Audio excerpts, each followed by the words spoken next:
Aturan jempol yang paling common kita dengar pada saat kita memakai shutter speed lambat atau shutter speed di bawah 1/30, 1/15 atau bahkan 2 atau 30 second, kita disarankan atau diharuskan memakai tripod supaya gambarnya tidak shaky atau stabil.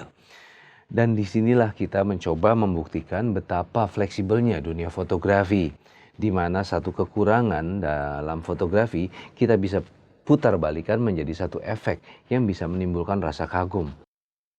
Hai, saya Novijan Sanjaya. Saya sangat lambat. Bila kalian merasa channel ini berguna, please like, subscribe, and share. Gratis kok. Efek yang kita bahas kali ini ya tentu saja mungkin kita pernah dengar yang namanya kamera TOS atau kinetic photography. Dan untuk itu kita harus berterima kasih kepada Ryan Gallagher. Ryan Gallagher ini adalah mungkin orang pertama yang mengaplikasikan kamera TOS. Ya, secara harafiah kameranya dilempar. Walaupun kali ini pada sesi ini kita mengambil teknik yang mungkin sangat lunak dibanding melempar kamera DSLR saya. Tapi kalau kita benar-benar ingin melempar kamera, saya sarankan ya pakailah kamera yang ringan dan tidak terlalu mahal. Karena resikonya cukup besar. Banyak sekali fotografer yang menganggap kamera TOS ini adalah sesuatu hal yang asal-asalan. Menurut saya justru kebalikannya. Karena dalam prosesnya nanti dari sesuatu yang terlihat ngasal itu akan menjadi sebuah pattern, jadi satu sistem. Dari satu sistem inilah keluar hasil yang bikin kita wow. Untuk teknik kamera TOS ini bisa dilakukan di mana aja. Bisa dilakukan di outdoor, siang hari maupun malam hari di mana banyak lampu gemerlapan. Kalau saya pribadi suka melakukannya di dalam ruangan karena buat saya itu lebih terkontrol, lebih predictable dibanding saya melakukan kamera TOS ini di luar. Karena di luar itu resikonya lebih besar dan ya buat saya ini lebih aman dan nyaman. Untuk percobaan kita kali ini kita memerlukan layar monitor, komputer, desktop maupun laptop bisa sama aja. Dan yang pasti kita perlu ruangan yang bisa digelapkan. Makin gelap makin bagus. Ya, dan tentunya kamera DSLR dengan lensa saya sarankan memakai zoom. Terserah berapa aja karena lebih variatif, lebih banyak dimain-maininnya. Pada dasarnya yang kita butuhkan adalah sebuah bidang hitam yang di atasnya terletak beberapa titik-titik atau garis cahaya. Sesimpel itu karena kalau kita melukis sebuah lukisan dengan cat air atau cat minyak, kita memerlukan kanvas yang putih baru diisi dengan warna. Ini kebalikannya, kita memerlukan kanvas yang berwarna hitam.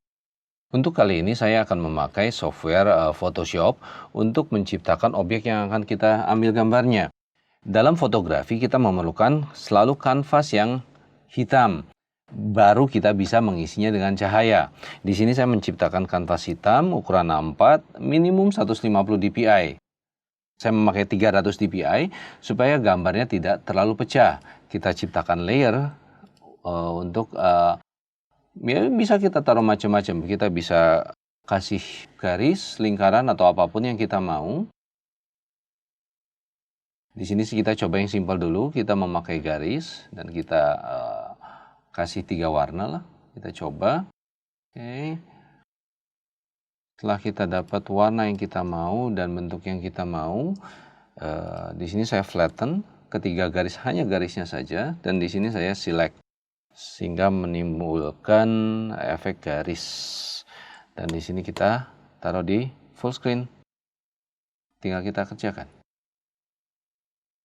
Di sini saya memakai shutter speed setengah second, diafragma 4,5, ISO 200. Tapi otomatis nanti gerakan saya harus agak cepat. Karena kalau terlalu lambat, dia akan terlalu goyang. Nah, seberapa cepat atau lambat gerakan kita, ya itu yang harus kita latih. harus kita tahu seberapa cepat, seberapa lambat, sambil kita coba untuk mengetahui apakah shutter speed-nya harus kita bikin lambat. Dan setiap garisnya tuh kita usahakan tajam. Dan ini yang kita mainkan hanya kamera yang bergerak saja. Berikutnya, nanti kita akan pakai bentukan geometri yang berbeda dan memakai teknik yang lebih kompleks. Untuk gerakan berikutnya, kita bisa menggabungkan gerakan kamera plus zoom in atau zoom out dari lensa zoom kita.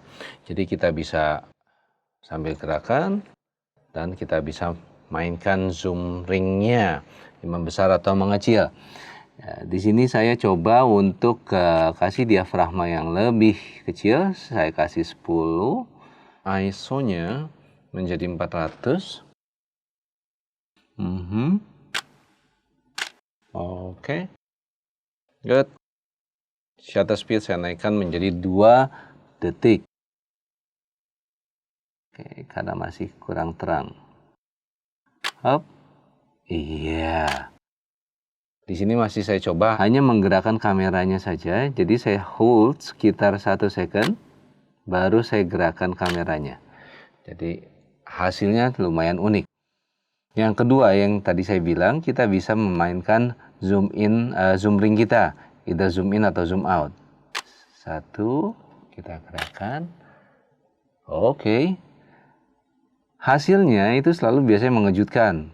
Tapi setelah kita melakukan berulang-ulang akan terbentuk pattern, akan terbentuk pola yang kita inginkan. Jadi kita tahu arahnya kemana. Di sini saya memakai lampu backlight semata supaya terlihatlah gerakannya. Seharusnya yang optimal adalah ruangannya total gelap. Ya, kalau ditanya mau sampai seberapa jauh ya memang kayaknya nggak ada habisnya ya. Ini tinggal tergantung kita maunya sampai seberapa jauh. Kita bisa selesaikan dalam 5 menit atau ya 5 jam atau 5 hari nggak kelar-kelar. Karena setiap kali nanti hasilnya akan sedikit berbeda. Dan ini yang membuat unik. Kita tidak bisa mereplikasi gambar yang sama setelah 1 atau 2 kali foto. Jadi ini setiap kali kita ambil gambarnya selalu hasilnya unik, original. Tuh, gampang kan? Gampang, cuman muter-muter kamera, goyang-goyangin kamera. Silakan coba sendiri, karena kalau kita nggak coba sendiri, kita nggak tahu prosesnya seperti apa. Kuncinya ada di sana. Dan kunci kedua adalah, jangan terlalu percaya sama gue. Itu yang paling penting.